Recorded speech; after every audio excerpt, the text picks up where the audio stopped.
idea being, are you looking at it from is that the back part or is that the top part? Oh, I see what you're saying. And that's, so you gotta kind of go, okay, Well, figure that some and things out. the left side's gonna be thicker anyways. All right, and that's, but you look at some stuff, but yeah, see the thickness here?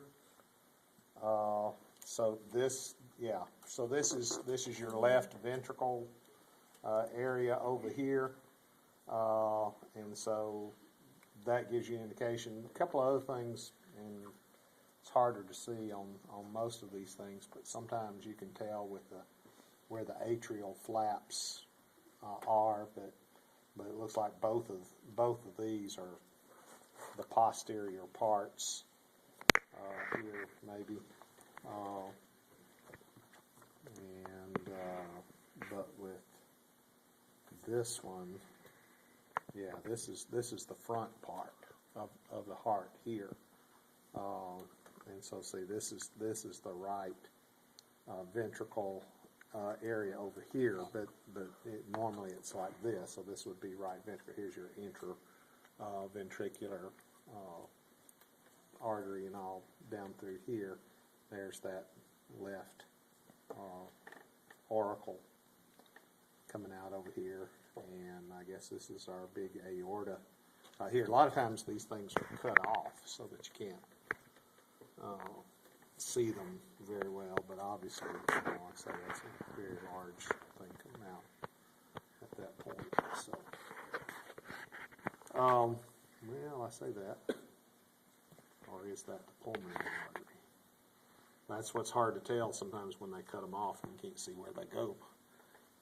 Stick probe as far as that goes, so you have to sometimes do something like that to see, where does it come out, where does it go, and that one I can't hardly. Does look like it comes down.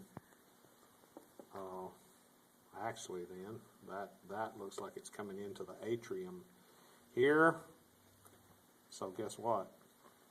What would that be if we said this is the front and this is coming down and it's coming into, because I feel it right there, it's coming down into the left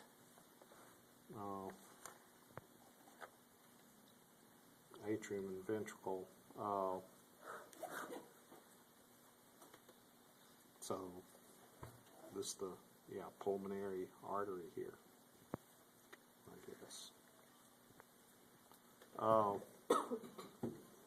But typically, what they ask on things like this is they would put like a pin in here with a number on it and ask you what this is or what it's composed of.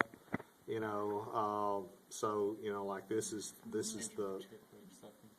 the interventricular septum, or they might be asking for, depending on how they ask it on the card, that it's the myometrium, the muscle layer, and then on these are not the best ones to see it, but then you've got that the inner smooth lining, which would be the endometrium, and then you've got that little thin lining on the outside, which would be the